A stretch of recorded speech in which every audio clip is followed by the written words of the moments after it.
COVID-19 protocols as best we can. Our digital learning platform is up and running, and students and staff are responding very well. We did have some challenges with our bargaining units, as all school districts across the state did, but we're off to a very good start, and we've been able to work that out. We will soon be able to capture attendance, and we will be looking very specifically at students who are participating and with what frequency. And the other thing I'd like to share is, even though I have no official guidance on this yet, I think it's probably safe to say that we're going to be out of school longer than April 1st. And I've been trying to advise our parents that they should begin to plan accordingly.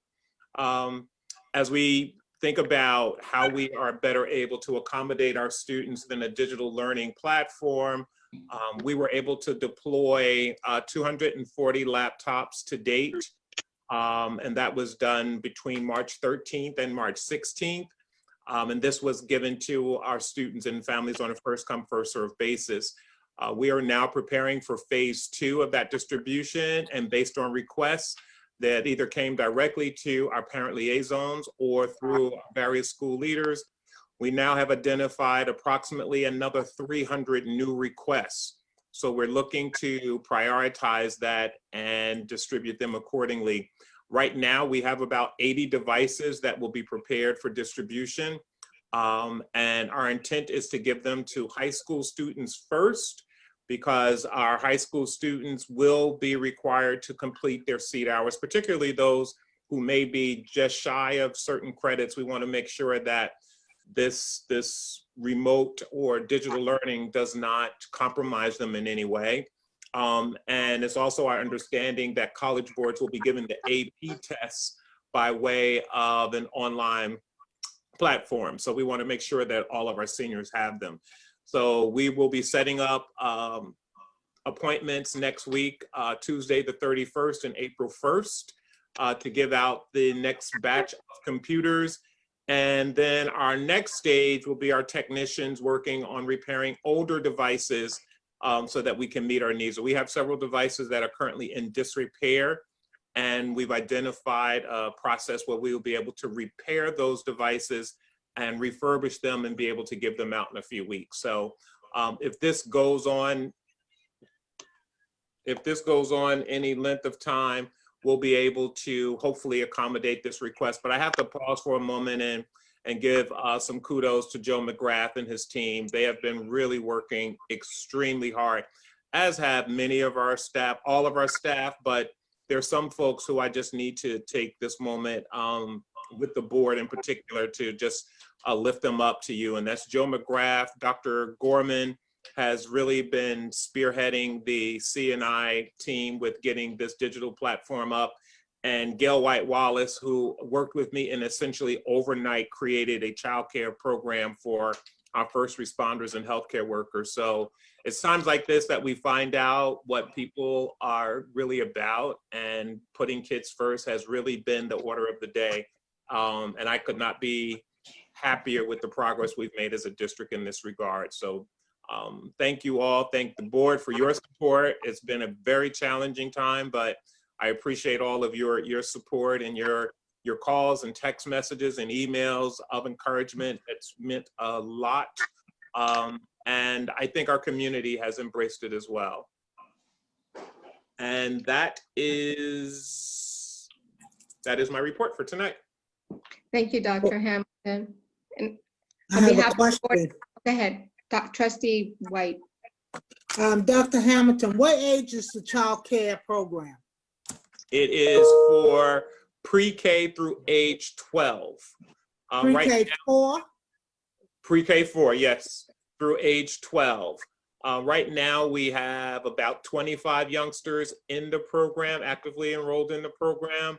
And we registered about another 10 today. So that may increase. But we've been keeping the classroom small as per the state and county guidelines, no more than 10 students. So social distancing is a part of the planning process, and the classrooms are also spaced throughout the building to allow for social distancing. I know that was more information than you asked for, but. Yes, that was it. And another question from last night, they kept asking where do we drop off the tablets or the computers that if you want to donate them? Oh, good question. Joe, you want to step in on that? We talked about that briefly.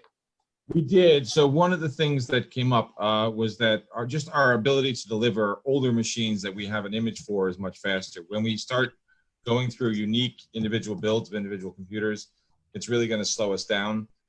We may get to a point where we need donations, but it'll be faster for us right now to just take what we have and build from that. It'll just be a faster process. So you don't want drop-offs? We're not there yet. We're not there yet. Okay, I have one parent that said she had gotten one on wherever date it was, and she wants to give it back because she brought her son a computer. Oh, that's great. I've run into a couple of those actually. So one of the things that they can do in the interim since central office is closed, and I have to say kudos to Mike Policio as well, because he's been manning the fort there as well sporadically. But one of the things they can do is at one of our grab and go centers, they can drop them off there and we can retrieve them from one of the grab and go sites. Okay, thank you. Are there any questions related to the devices or any of the other items Dr. Hamilton shared? Yeah. Trustee Ning? Yes, I think we still have some students who do not have access to laptops right? Is that true? That's correct, yes. Yeah, and how are we handling that? Are we ordering new laptops? Are we going to buy some of those, how do we call them again? Chromebooks? Well, we have another 80 devices that we're going to be giving out next week, Tuesday and Wednesday. And then we've identified some other devices that we are going to refurbish. The tech team is going to refurbish. And we'll be able to, I think we'll be able to make a huge dent in that number. We are going to qualify some of these people who are asking for devices now, because I think the number is a bit higher than we anticipated. But the PTA has committed to buying some devices. The Mount Vernon Educational Foundation has also committed to buying some devices. So I think a lot of this is going to depend on how long we're actually faced with this closure. But right now, between the 3 phases, I think we'll be in a good shape to satisfy all the requests. Now, if it extends beyond that, and it very well may, we'll need to think about other options. So we cut the list off today so that the tech team could begin getting these machines ready and prioritizing this list. So anyone who calls in after today will begin a new list, which would be our phase 4, which we have not planned yet. And for a comment, I would like to have a motion to recognize Dr. Hamilton's leadership and to recognize everyone involved, Dr. Gorman, Joe McGrath, and all, Dr. White, because this type of response is within these times, you just really recognize and appreciate leadership. It's all about leadership, whether it's at the school level, college level, everywhere. And you just, by the way, gave us a solution about the pre-K we have for our student teachers at Lehman. The problem we had was some of the student teachers, we're talking about pre-K, how would they have access to online? So everything has gone online in New York City. So they're sitting there and they cannot do the student teaching to complete the number of hours required by the state. So tomorrow on Thursday, we have a meeting where we were going to discuss, all those issues. And what you just said about having them in a place, 10 students in a class, maintaining this social distance is really such a great idea. I don't think, our partners, they have thought of that solution. So that again goes to what it means to really have the knowledge, the background, and the leadership to respond during this type of situation. So I would like to have a motion for the board to recognize the district leadership under Dr. Hamilton and everybody involved, whether we name them all or we just have some So who would like to second it? I'll second it. Okay. All in favor? Aye. I'm not the board president, Arlene, so you make the I decision. know you.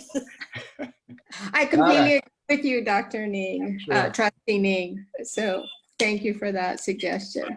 Okay. Does anybody have any other comments or questions related to the devices?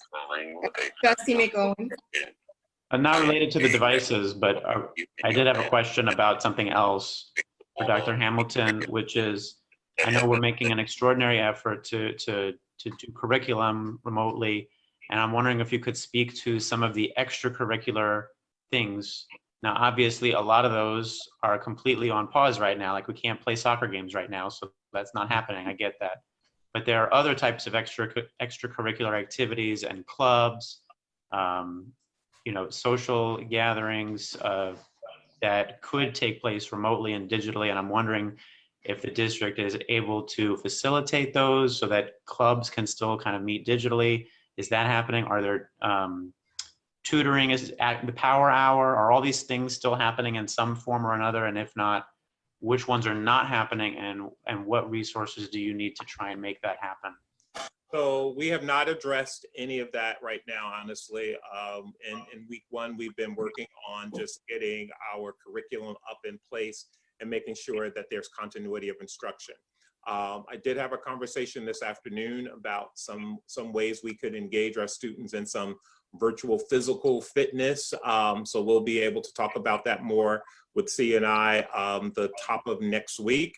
And then we're certainly open to how we can create socialized opportunities for socialization for our students. One of the challenges that we have is several of our unions have expressed issue about using Zoom and the implied compromising of one's privacy during this process.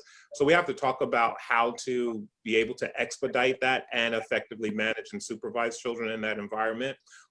But our next up is physical activity. Then following that, we're looking at opportunities for our youngsters to be engaged in some kind of social opportunities. And then we'll be looking at how to provide tutorial services. But the depth to which we go with this digital environment will ultimately depend on how long the governor executive order indicates we will be out of school. Are there particular issues with special education students? There are some issues that we've been able to work out with the unions, actually. There are service providers who, as you know, are required to make sure students get a certain number of hours and certain kinds of services, and they don't necessarily have the luxury, frankly, of not being able to use technology like Zoom, for example, or telephone conferencing. So we've been able to do that. We've identified a series of responsibilities that teachers and service providers who work with students with IEP should minimally follow in order to address that. And we're also looking at how we chart and monitor how many of these hours we'll need to make up once school resumes. But I think we have a pretty good plan in place. Some folks are a little more engaged with the digital platform than others. So we're simultaneously providing ongoing professional development for those related service providers who may need it. Thank you, Dr. Hamilton. I have a question. Go ahead, Trustee Saunders. Yeah.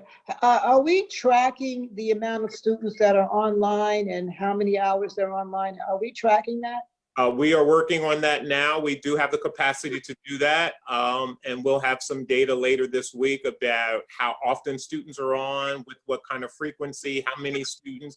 I'm particularly interested in seeing if there are students from certain segments of our community that are on more than others, and to what extent do we need to supplement and augment that kind of instruction for those youngsters, and how we create hard copies of grade level and content appropriate packages for those youngsters if they are not logging on. So we'll be able to have that information in more detail at the end of the week. I know most teachers are calling their parents and telling them Yes. that they're not logging on, or Yep. you haven't done your iReady program or something. So Right. most teachers are trying to follow up on that. And our I'm hearing some of the parents. I'm sorry. I'm hearing some of the parents aren't even responding to emails or phone calls from the teachers. Yeah, and I'm sure that's happening. That's something that I'm very concerned about. We're going to have, what I don't want to do is have us indirectly or unintentionally perpetuate further division or further gaps between the students who have access and students who have parents who are advocating for them and those who don't. So that's what this data will tell us, that we'll capture at the end of this week, and we'll know how to augment what we're trying to do in this digital environment. Okay, thank you. I can see two challenges.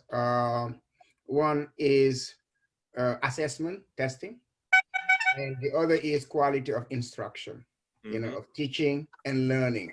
How are we engaged in those two areas? Well, in terms of the standardized assessments, that has been suspended by the state and on the federal level at this point for this year. We are now looking at how will we assess students for this third marking period that we're almost through, and then what will the fourth marking period look like, and how do we make sure that we're being fair in assessing students, or do we assess students?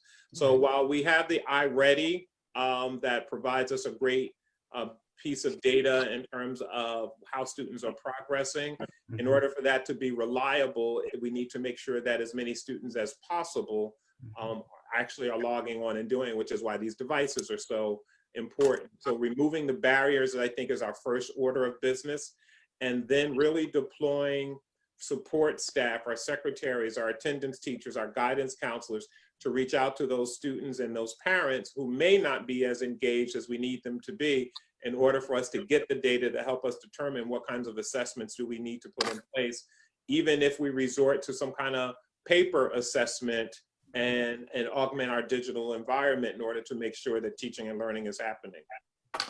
Thank you. Trustee Miller. Dr. Hamilton, I have a question about seniors who are in the process of receiving college acceptances. Yes. So is there someone in the counseling department who is point for these students? Because a lot of them are not going to actually, some of them are applied to schools that they've not yet visited, and they're not going to be able to visit them. And I just hope that there's some kind of, it would be great if there was some kind of counselor, guidance counselor, hotline or something for these students to be able to evaluate the offers they have from schools, and someone reminding them that they can take virtual tours and so on and so forth. So that's a very good point. That has not come up yet, Trustee Miller. So I will actually raise that with Dr. Smith and have her engage the counselors in that. But I appreciate you bringing that up. Thank you. Thank you. Okay. I have Any two other questions. Go ahead, Trustee Munoz. I'm sorry. So I missed the part earlier about the computers, and I thought the numbers from yesterday were we have 80, but we have like 300 requests right now. Am I accurate on that? That's that correct. gap? Right now we have our, I'm sorry for jumping ahead of you, but I want to bring you up to date, and that may inform your question, okay? So the first phase was 240, which we distributed. Phase 2, we have 350, about 300 and so requests, but we have 80 devices currently ready to go out. So that's what we'll be distributing next week, Tuesday and Wednesday. And we may have enough of these other units that are in need of repair for the other 300 students that have requested them. And it's going to be a little higher because there are still folks. I know I was on the phone today with the parent who called in after we created that list. So I know that we're going to get some more. But once we get these devices repaired, and there will be a small investment in repairing them versus buying brand new ones and getting them deployed. But I think according to technology, we'll be able to satisfy our requests with this next phase 4 of this distribution. So would it be more fiscally I don't know, to try to start hitting up organizations that make tablets? Because the number thought I heard yesterday was about $400 a laptop, which yeah, they are is a lot of dollars. Right. We, I think Joe, the last count we got was about 300, but even $300 or $400 is a lot of money for a device when you're looking at buying 300 of them and then some. So I think that's a great idea, trustee, to start looking at organizations and really getting people, everybody's been asking how they can help, and this is one of the ways. And I do think that the tablets, although they are not as conducive to the platform, I mean, a cell phone works. It's not, you know, kids are able to manipulate a cell phone. It's not as easy as a desktop, and we've talked about that too. Are there desktops that we could start to look at, and how would that work in terms of monitors and keyboards and all the various moving parts that go along with that? But I think let's get through phase 3, let's reassess, and then let's determine how long we will be closed, and that'll determine how aggressive we need to be with moving forward. Yeah, because the only 2 ideas I had were number 1, excuse me, the tablets, and number 2, what we talked about yesterday was the Chromebooks. I went out and bought my kids, I think, $100 Chromebooks to get this, you know, handled. And admittedly, as we spoke yesterday, not everyone has a Google account, but I think it would be easy enough for us to walk somebody through creating an account so they could have access. The second thing is, you guys were talking about online tutoring. There's 2 programs. I just got emails today, both offering free online tutoring from like 2 p.m. to 10 p.m. One of them actually has hit up like Harvard, MIT, and all them and gotten their students to join. So what I'll do is, as soon as we're off here, I'll find the emails I got and I'll send it to everybody so you guys have it. So that way the kids can get online tutoring for free. Great. So. That is great. Good. Thank you. Thank you for sharing those resources. Okay, our next item on the agenda is board member reports. So if there are board member who would like to share information about their activities in the district, or just want to talk about something related to their committee, this would be a time. So I'm just going to call on trustees, and if you have a report to give, that's fine. And if not, we'll move on. So Trustee Ning.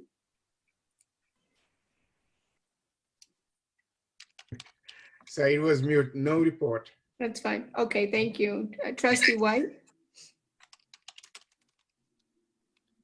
It's muted. I'm unmuting her. Thank you. Thank you. I could read. Trustee Miller? I did have I was participated in a Mount Vernon Educational Foundation board meeting last night. I discussed that with Dr. Hamilton and also Rick McCormick today. And Rick is going to help us develop a landing page with PayPal to our account so we can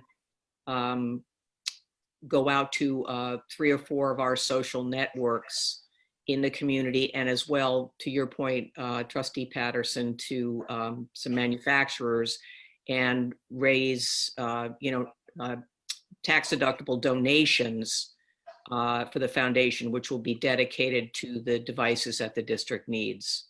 So we're hoping to get that up and running, Rick, what you think in the next week, and we're ready to go. So people can make a donation, a cash donation, and get a tax deduction.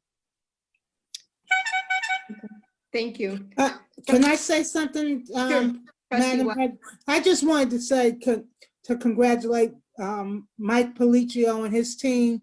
They've done a great job in cleaning these buildings. Yes. So I would just like to give them some kudos on their job that they have been doing. Agreed. Thank you, Trustee White. Trustee McOwen?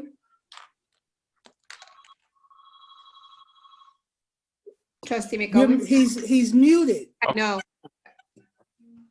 I'm unmuted. Can you hear me? Yep. Thank you. Okay. Yes, I can.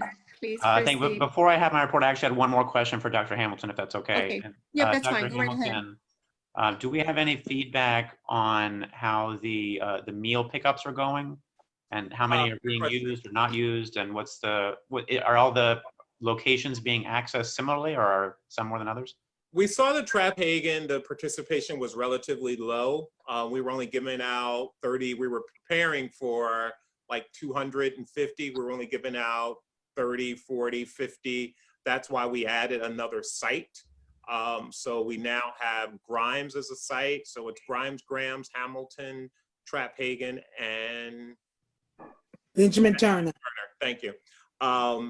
So we have been able to recycle some of those meals if they are recyclable, so to speak. And we're finding that it is starting to pick up now that we've added this additional site.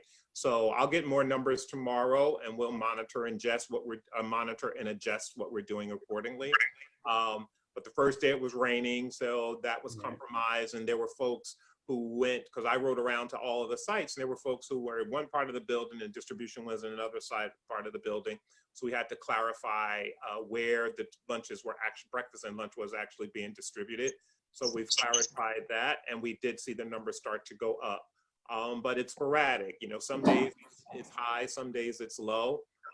But people definitely know they are there, and families are taking advantage of it. Do we have any, assuming that this does extend for months, not weeks, is as far as we know, do we have the capacity to keep doing that service throughout the duration of this closure?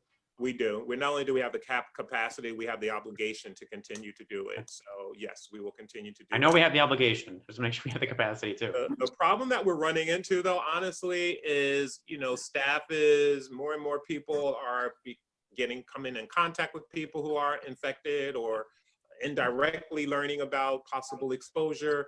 So more and more staff members are starting to kind of feel a little hesitant about reporting to work. We've increased opportunities for our per diem workers and our hourly workers and trying to give them those hours. But we're struggling with that. We're managing, but you know, at some point, like if this goes on for several months, I don't know what our manpower will look like. Right. Well, Some districts, I'm sorry. Trustee- That being Trustee- said, you said you're using the per diems. Are you using the lunch monitors too? We're using anybody that wants to work right now. And the reason I said per diems is because these are folks that don't have an income. Our lunch monitors, you know, those folks that are contractual employees, they're going to get paid. Okay. Those per diem people, without opportunities like this, they will literally have no income. Right. Okay. Dr. Hamilton, I had read somewhere that they're using school buses to deliver food, going into one neighborhood, and so it's really just one bus driver. Yes, I did hear about that. I forget what district that was in, but I did hear about that. You know, we haven't explored that because we don't own any of our buses, but Right. it could become an option if it comes to that as well.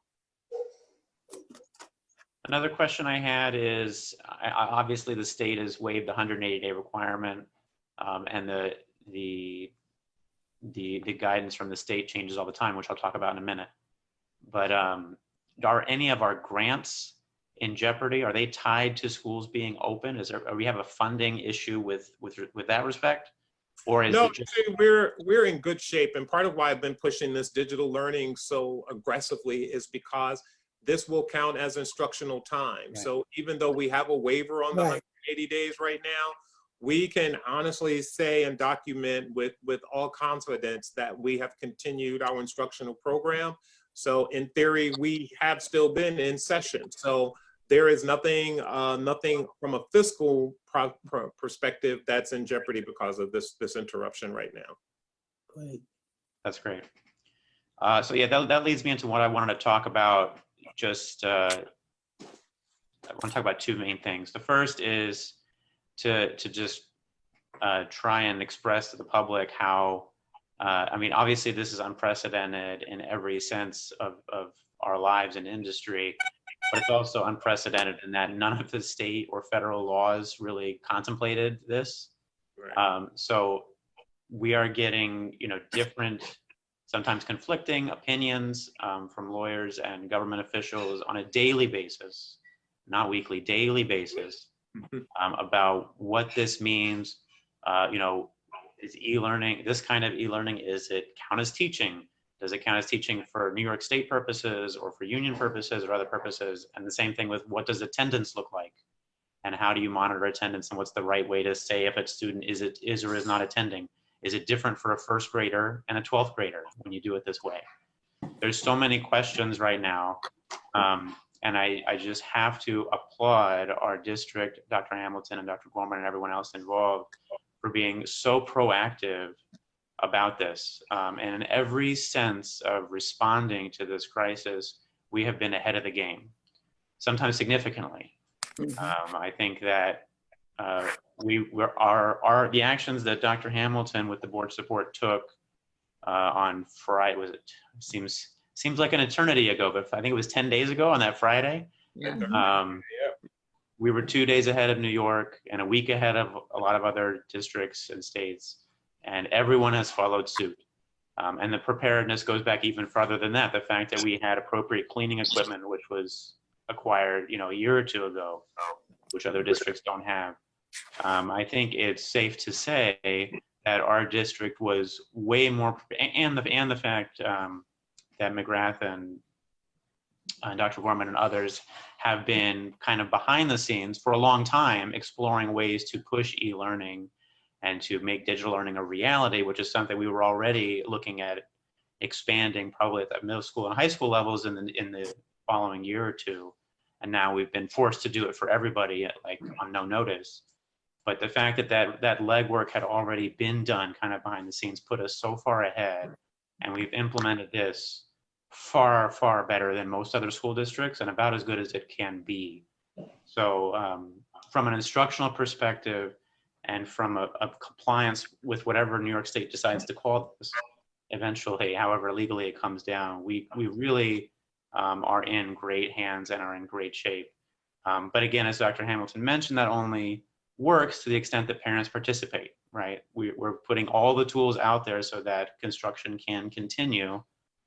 We're not doing, for example, what I read in the news that Florida and some of the states in the Midwest, and there are some other states out there that are, as far as I can tell, basically giving up on the school year and just saying the school year's over, start your summer vacation and go have 7 months of summer vacation. We know that's a terrible idea instructionally, and that would result in basically a year of brain drain across the district. So we are determined to give the students in the district the best education possible under these circumstances. And again, I just have to applaud everybody involved for working around the clock in instant response time frame to deal with this and put the resources out there as quickly as they possibly can. So again, in terms of a policy, I've reviewed all the policies, and Dr. Hamilton has also reviewed all the existing policies we have in the district. A lot of them touch on various things that we're doing. Obviously, none of them directly predicted a pandemic that would indefinitely close our buildings. But the framework is there to put procedures in place to keep the students and staff safe while continuing instruction as best we can, which is exactly what we're doing. There are so many legal issues involved, some of which I just mentioned. Is this count as attendance or not? Is this teaching or not? How, as Dr. Hamilton mentioned, how do we comply with special ed needs and IEPs when we physically can't go see the children involved? So there's a lot of questions, and from my understanding from the reports I've seen, the staff at really every level has responded to really go out of their way to make this work as much as it can. So to the staff, we thank you, and the teachers, we thank you for being responsive and making this work in this new world, which we're all trying to get through. The other thing I wanted to mention is you'll see on the agenda tonight resolutions about the upcoming board vote and the budget vote and putting the implementations, the framework in place to do that.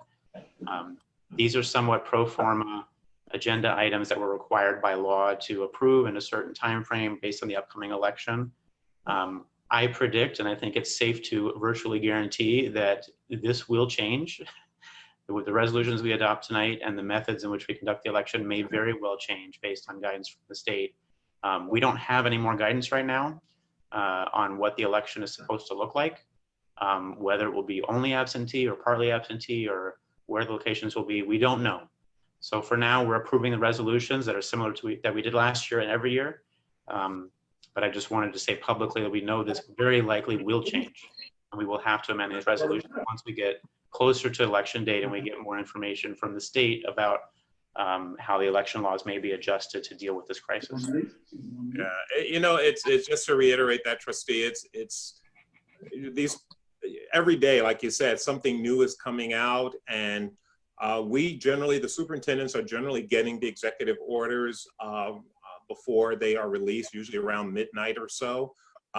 So we're getting them, and I'm actually up getting wheels in motion, which is how we ended up being ahead of the curve in some instances, because I'm calling people in the middle of the night and saying, we got to get this up and rolling. But there's some functionality in the district, even like payroll and paying our bills. Tim Silver and his staff has been in and on a skeleton crew and just still trying to make sure that the district is operating. So there are so many facets that go into operating our district under some extraordinary circumstances, and folks have just been so willing and so accommodating. It's just unbelievable. And like you said, there are so many things still to be determined that we still have to figure out as time goes on. And the school board election is particularly the school budget election process is one of those things that is really important for us to get some answers on. So I have a conference call with the governor's office on Monday morning at 8:30, and I'll certainly be raising this question with my group and with the governor at that time, and see what the thinking may be on this topic. Thank you. And Dr. Hamilton. Okay, go ahead. I was just gonna say, just to close and just a final stress to, everyone says it, we're reiterating it. Please follow the guidelines, take them seriously, do isolate. Every indication we have is that this is getting much, much, much worse before it gets better. And that's not to be negative or a doomsayer, that's to be realistic. And we will only get through this if we all do our part. So that's all I have. Agreed, Micah. Since the superintendent talked about the election, the budget vote, and the trustee vote election, no one's able to get signatures at this time. No, You know, and I know with the other elections, with the municipal elections, they said that there could be 30% less signatures, or 70% less signatures. Do you know if that's the case, or is it going to be the case with the school board election? I have not heard that yet, trustee, but I will raise that with the conference call with the governor on Monday morning. Yeah, they said, yeah, because 70% less for the other municipalities. So maybe we could do that with ours. Or allow people to do some kind of virtual petition. I mean, the reality is this is going to be a crisis throughout the state because everybody's on the same budget, the same voting, timeline by law. So there's going to be, I would imagine if they don't change the requirements, there's going to be whole school districts that won't have anybody meet the eligibility requirements if they don't do something. One of the things that I heard, and I don't know if I should say this out loud, but one of the rumors is that sitting trustees would serve another term. Everything would just roll over, and everyone would serve another term and go through their the election the following year. So I don't know if that's just chatter, or how much momentum that has. But I'm taking notes as we're talking. I can remember to bring these things up in our call on Monday. Right, and it's not just school board elections; it's councilmen and all sorts of local elections too. Yeah. Okay. Thank you, Trustee McGowan. Trustee Saunders, do you have a report to provide? I'm sorry, does that include presidential elections? No, please, we won't answer that one. Please. Trustee Saunders, do you have a report to share this week? I do not have any committee reports, no. I just like to say thank you for some of the people in the community that have been willing to donate their goods and services. I just want to acknowledge and thank them for everything they've been doing. Okay, thank But you. I don't have any committee reports, thank you. That's fine, thank you. Trustee Mitchell, do you have a committee report to provide at this time? At this moment, I have nothing in particular, but I would like to say, for the vast majority of our parents in our district that are conforming and really just putting their efforts all the way in and adjusting to this situation, kudos to our parents in our district who are, like myself and my wife, were working from home with several children at home that are homeschooling as well. Hats off to all of you parents who are grinding it up and chopping it up to make sure that we are getting things still done. We're staying efficient. I think that is truly that support and that acceptance is truly helping us through this time, which is very difficult. Great. Thank you, Trustee. Mitchell. Trustee Williams. Is he unmuted? I'm muted. Hello, everyone. Hey, we can hear you. Hello, how are you? Good evening. I'm Good. doing great, thank you. Good. I don't have a board member report. I'm I'm just little, not devastated, but I have a question with actually pulling our parents and our students in to get their opinion, with the virtual learning. So, in some conversations that I'm having with certain students, it's mixed, because you have certain students that are getting a workload that that's pretty manageable. And then, with other students in passing, their eyes are kind of bulging out of their heads. So I know, we're adjusting and we're getting this thing, we're adjusting every day. So I'm wondering how we can hear the voice of these students and the voice of these parents also, I guess, virtually, to kind of iron out the kinks with, with the virtual learning. That's just one of the main things that I had on my head that I wanted to kind of present. I should maybe save that for new business, but I just wasn't sure, so I'm just kind of kicking it out. I actually have heard from a couple of parents by way of email about workload, particularly students in our gifted and talented and advanced level courses. And of course, advanced level courses and gifted and talented programs, will be a heavier caseload. However, it should not be overwhelming. So we'll be talking with teachers about that. Dr. Gorman is meeting with teachers and principals on a regular basis about their learnings during this process. So I'll bring that up with that group as well.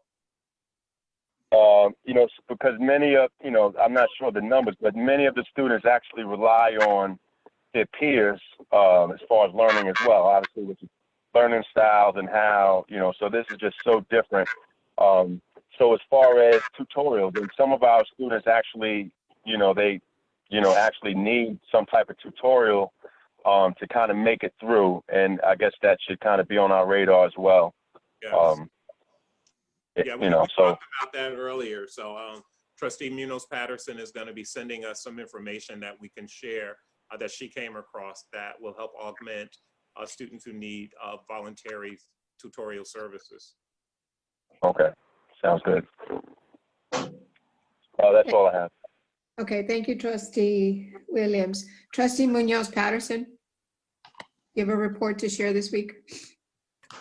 I do not have a committee report, but I do have a parent report. Okay. And I will have everyone know that I do not know first grade math nearly as well as I thought I did. That's number one. Number two, I really want to give a big shout out, just like Trustee Mitchell said, to the parents that are working from home and now suddenly who became teachers, and I've had to apologize to my child a number of times because I'm apparently not as good as his regular teacher. So I've had to explain to him that, it's just how it's going to have to be. And obviously the staff and the folks that are still coming into the office every day, and in particular the teachers who are getting 846 class dojo messages about, oh my gosh, this disappeared off my this disappeared off my child's thing. I can't find this. Where do I get that? Of which, to my son's teacher, I apologize. I've probably been 8 billion of them myself. But the way that everyone has come together has been fantastic, and it's impressive, and I just can't say enough about our community. Wonderful. Thank you, Trustee Munoz-Patterson. I just want to say something. I don't have a committee report to share this week, but I just also wanted to comment on what's been said. And I think it is worth repeating again and again, because the efforts that have been put forth by the district have been nothing short of remarkable. I've been really pleased. I've been really impressed and really satisfied with the level and the quality of work that has been undertaken to make sure that our students receive the instruction that they should receive. And I'm really pleased to hear that. I know there may be challenges, whether it's needing additional devices or needing additional assistance with technology.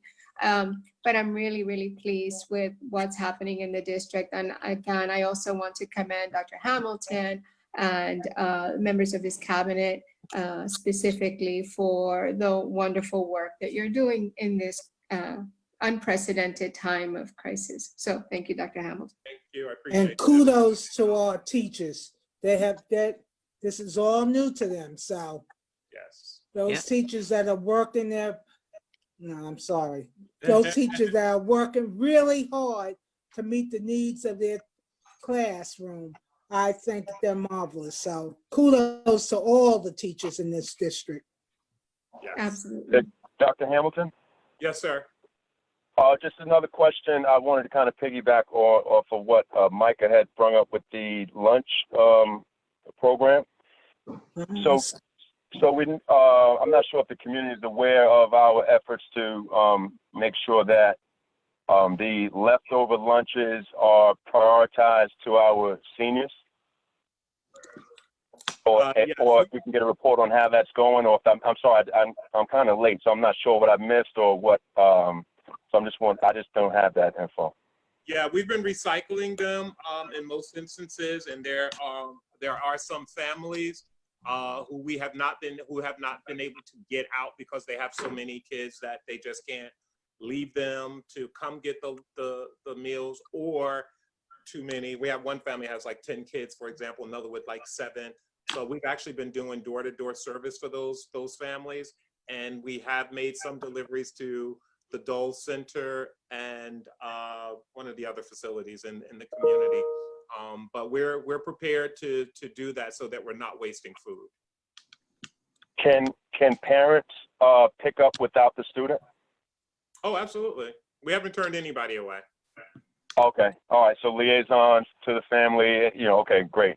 And what are we left with? Are we pretty much getting it all out completely, or are we still, left with that? Yeah. I know day one we didn't. We had a lot of lunches left over, but if you remember day one, the weather was horrible. Yeah. They were fortunately packaged in such a way that we could recycle those. So each day it's gotten a little better. I don't have the absolute numbers right now. I can get that for you. Okay. But we have been recycling those lunches. One day we had tuna fish and couldn't recycle that. So that day I know we did give away to the Dole Center. But we'll continue to do that. So again, we're not being wasteful. Sure. Is there, I know I read, I don't know, maybe months ago, of nonprofit organizations partnering with school districts to be able to legally come get the remainder of the lunches to disperse in their ways, according to their mission. Is that maybe a possible conversation to partner with any nonprofit organization? And I know it's tough because it's social distancing, so it's really tough to actually, execute a lot of these things. I'm certainly open to that. We haven't been contacted by any of the nonprofits yet. Yeah. But again, and we get reimbursed for these lunches, so we need to make sure that we don't operate too far outside parameters, that we compromise our reimbursement for that. But yeah.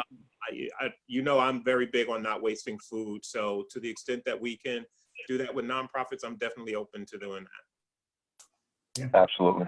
Thank you. I have 2 comments.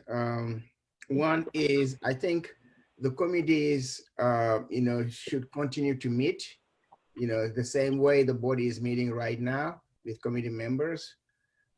We will, of course, give time for the district to prepare, to our team partners to prepare, because we don't want to put extra burden on their what they are going through right now. But we still need, I believe, some form of communication, even for 1 hour, to continue. The second thing is a suggestion, if possible, if permitted, and if we get permission, can we attend one of the classes online? For instance, absolutely. In fact, I would encourage that. I will have Dr. Gorman send you guys information on how you can do that randomly, right. Just as an observer. But I've been popping in, he's been popping in on courses, so we can make arrangements for that. Great. All right, thank you. Thank And you. I'm sorry, one last thing, and I'm kind of done for a sec. With, again, just to finish up my point with the online learning, and obviously with the haste of getting this all together, how do we somehow evaluate, and I know it's tough, question, how do we evaluate the teachers to make sure that they're properly trained to, use these online learning services rather than just uploading the work and kind of just, I'm sorry if it's, an overwhelming question, but We make the environment as safe as possible for teachers, so we have not been evaluated in any way about not being non-evaluative, frankly. However, because this is still new, we want to encourage everyone to take advantage of it and feel safe to fail, feel safe to try new things, feel safe to be innovative. The longer we do this, the more we will perfect it. But at the same time, PD is ongoing. So a teacher who is not as comfortable with it can always reach out. We have tutorial services that are going on to learn how to use Zoom and learn how to use Schoology. There's been site embedded PD, so all the principals did it at their schools. We had a superintendent's conference day on Monday, and the whole day was devoted to getting our teachers ready and acclimated to using Schoology and Zoom. So folks should be pretty comfortable with it, but if not, those opportunities still exist. yeah, and we have a, mandate. I mean, just like we have our students log on to, complete the work, obviously teachers have a heavy load and they have their work day and things like that. Is it possible to have an hour mandate for our teachers to make sure that they are, like you said, the PD is continuing and they're actually communicating to us their issues? Because some teachers just may not, I don't know, and I'm not, like I said, overwhelmed. I don't want to be overwhelming, but it's rough because we don't know how many teachers are actually giving the efforts that we are. So I don't know. I'm sorry. I'm a little overwhelmed myself. My anxiety is We have not mandated anything other than teachers need to be available during their workday, period, whether that's by way of email, Zoom. They have a plethora of options, but we have not mandated that. A lot of this has to be negotiated because this is a new environment. There's vulnerabilities that teachers face by doing this, and some people are certainly comfortable with stepping outside their box and other people are not. So we have to continue to work with the unions to maintain those positive relationships and create an environment that is safe for teachers to feel comfortable stepping outside what they know and what they've been trained to do in a traditional learning environment. Got it. Thank you, sir. Yep. Okay. Thank you, everyone.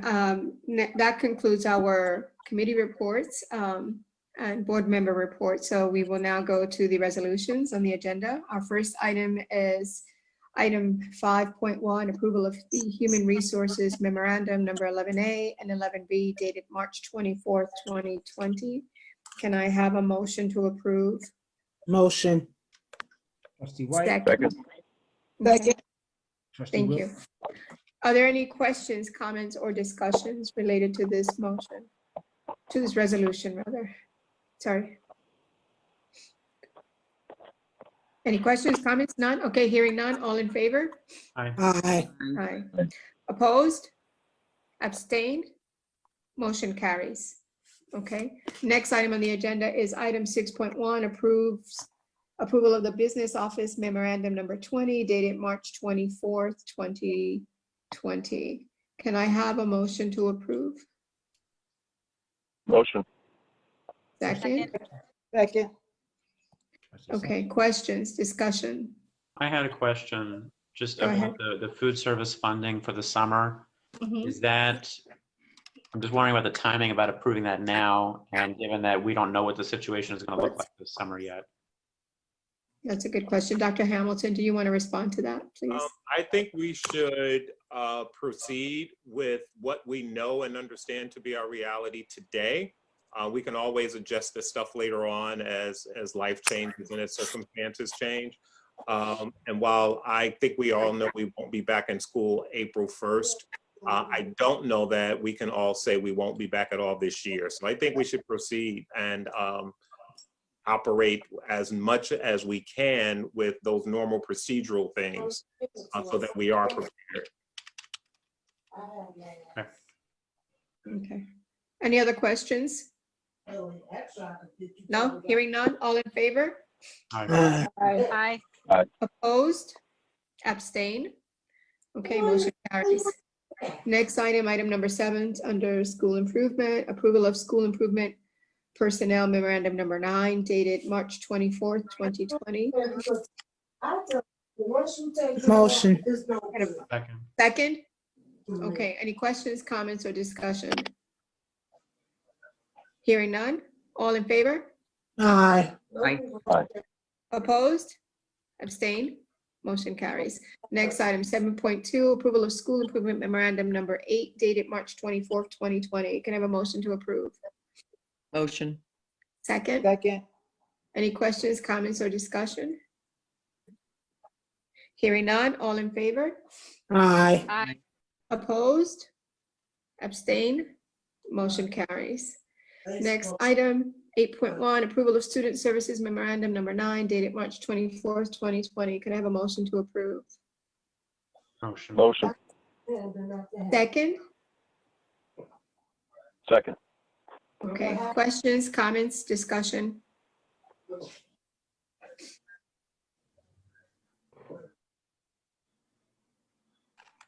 Hearing none, all in favor? Aye. Opposed? Abstain?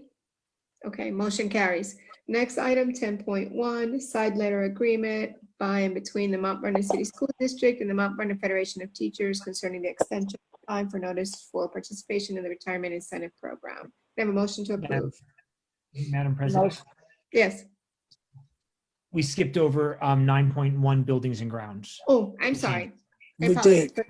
Okay, Sure. I retract that request for a motion. Okay, so next item is 9.1, approval of buildings and grounds memo number 19 dated March 24th, 2020. Can I have a motion to approve? Motion. Second? Second. Okay, now comments, questions, discussion. And I'm sorry, I can just ask one quick question. It's Sure, about Serena. buildings and grounds, but not necessarily this one item, because there was a comment made that people were concerned that we were using, I think somebody must have seen it, that we were using outside vendors to do the cleaning in the buildings and some other stuff like that. Superintendent, can you just confirm that it was staff and that it was the only cost that we incurred was any overtime that Overtime. may have been applicable Yep. based on the schedule, but we used our own equipment, we used our own people. perfect? I just wanted to make sure that was in the Yep. record. I realized when I I saw buildings saw and that. grounds. That. I'm glad you brought it up. Perfect. Thank you. Okay. Any other questions, comments, discussion? I have a question, kind of piggybacking off of Trustee Munoz Patterson, with cleaning.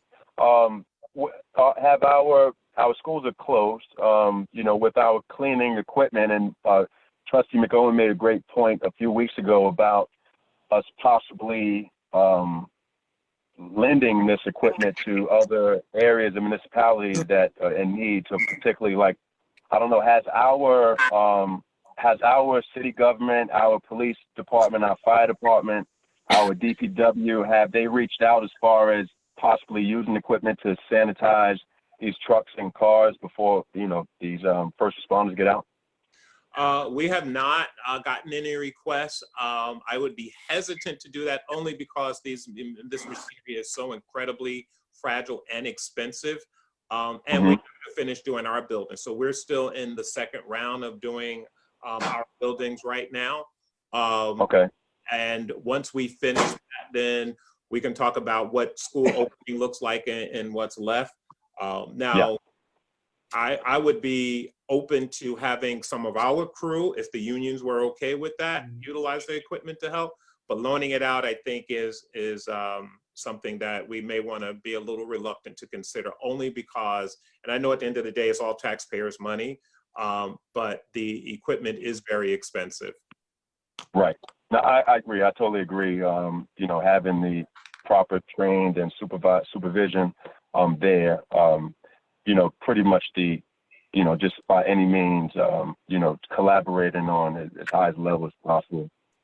Yeah. So that's just maybe a future conversation we can have and maybe work out. Yeah, I mean, I totally agree. It has to be our people who are trained to use our equipment. But yeah, once we're confident our buildings are fully sanitized, if our, you know, we have the equipment sitting there and people know how to use it and they're not doing anything else, then we can have a different discussion. Right. And I have, I'm sorry, one other thing, only because I want to be even-handed about my, you know, how I complain about when change orders are a lot of dollars. I want to give credit for the fact that number 3 is a credit of $246,000, because I'd like to be, you know, I don't want to have a reputation for busting balls only. So good stuff on that. Yay! Along those lines, what is the status of construction in the district? Are we still able to do construction? Is it all shut down right now? What's going on? We are on, construction is still in motion. I've raised that as a concern. Actually, I think it's probably a safer environment for construction now than ever before. Probably. So construction is going on. We're still on target. We're still looking to open Mandela on schedule. Great. That's great. Okay. I have a question. I don't know if it was a rumor or maybe a text or something, I think to the mayor, our school parking lots, have we opened them up to the public? We put signage up. We haven't said it out loud per se, but I have said to the mayor that providing signage is up, that people understand they can park at their own risk because more people are home. The issue was alternate side street parking. So we have made lots available to residents if they need to do that, understanding that the district assumes no responsibility. Right. I think she canceled alternate side parking, so you can still park anywhere. Good. Okay. Hearing no more questions or comments, all in favor? Aye. Aye. Opposed? Aye. Abstain? Motion carries. Okay, now next item on the agenda, 10.1, side letter agreement by and between the Mount Vernon City School District and the Mount Vernon Federation of Teachers concerning the extension of time for notice for participation in the retirement incentive program. Can I have a motion to approve, please? Motion. Second. Comments, questions, discussion? I just had a question about this. Is the wording was unclear to me. This is just documenting an extension that was already granted, right? Yes.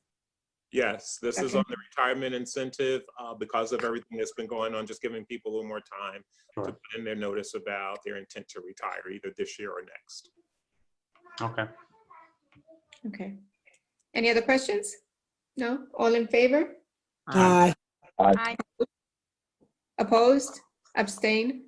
Motion carries. Okay, next item on the agenda, 10.2, authorization to implement a hearing officer's decision. Can I have a motion to approve? Motion. Motion. Second, Second. questions, comments, discussion? Hearing none, all in favor? Aye. Aye. Opposed? Abstain? Motion carries. Next item, 11.1. I'm sorry, did somebody say something? Okay. Next item, 11.1, acceptance of minutes of the meeting of January 14th, 2020. 24. The 24. There's a typo in the recommended action. It says January 14th, so that needs to be corrected to change it to 24. Well, the minutes that are attached are the 14th. Yeah, the 14th is correct. Is it correct? Okay. All right. Okay. It's the wrong title. I'll adjust it. Okay. Can I have a motion? to approve? Motion. Second. Second. Any comments, questions, corrections? Questions? No? All in favor? Aye. Aye. Opposed? Abstain? Motion carries. Okay, next item, 11.2, establishment of the annual school board budget vote, election absentee ballot procedures. Need a motion to approve? Motion. Second? Second. Thank you. Questions, comments? None? Okay, all in favor? Aye. Aye. Opposed? Abstain? Motion carries. Next item, 11.3, authorization to advertise the Mount Vernon City School District's legal notification of the annual school board budget vote election held on Tuesday, May 19th, 2020. Can I get a motion to approve, please? Motion. Second. Second. Questions, comments, or discussion? Okay, hearing none. All in favor? Aye. Aye. Aye. Opposed? Okay. Opposed? Abstain? Motion carries. Next item, 11.4, authorization to enter into an agreement with the County of Westchester. Can I have a motion to approve? Motion. Second? All, questions, comments, discussion? None? All in favor? Aye. Aye. Okay. Opposed? Abstain? Motion carries. Next item, 11.5, appointment of school election inspectors for the election on May 19th, 2020. Can I get a motion to approve? Motion. Motion. Okay, second? Second. Second. Okay, all in favor? I had a Aye. question before we vote. Okay. Sorry, I Go had a ahead. question before we Sure, vote. go ahead. Trustee McOwen. Thank you. I know we're approving the hiring of these people. Does this effectuate their actual hiring? And is there any consequence if we have to de-hire them in the case the election gets postponed or changed, or we aren't allowed to have monitors? How's this gonna work? So these individuals come off the county registration list. They only get paid if we have the election and if they turn in a timesheet. Okay, So if the date changes, we probably have to recanvass the election inspectors for availability once Sure. again. You probably have to see the same type of resolution. right. Okay. Okay. I have a Questions? question, but I'm sorry. Sure. Trustee Williams, did you want to ask a question? I have a question. I'm not sure if I should, if I'll have another time to ask this question, or if I should just ask it now.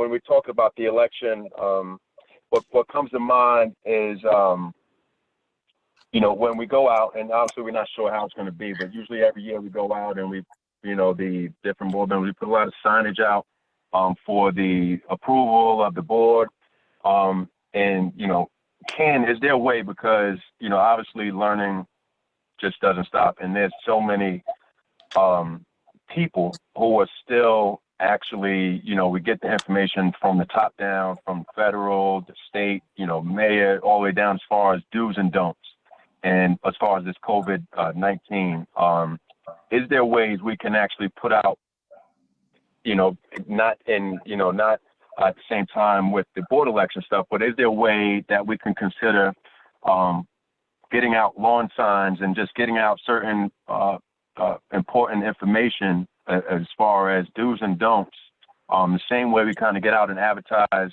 for other things, as far as just kind of informing these people, informing our community, maybe at our school sites, just to have signs, kind of signage all over the place for this. And another question is there a way we can actually send out surveys to the families? And I know we have a ton of families, and it would probably be a heavy load. Have we considered that?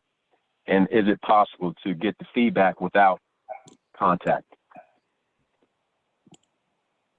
Being that we have to, the social distance is so important, but I'm saying, have we considered actually, we communicate great to the public via voicemail, just kind of, with that correspondence over the phone, which is great.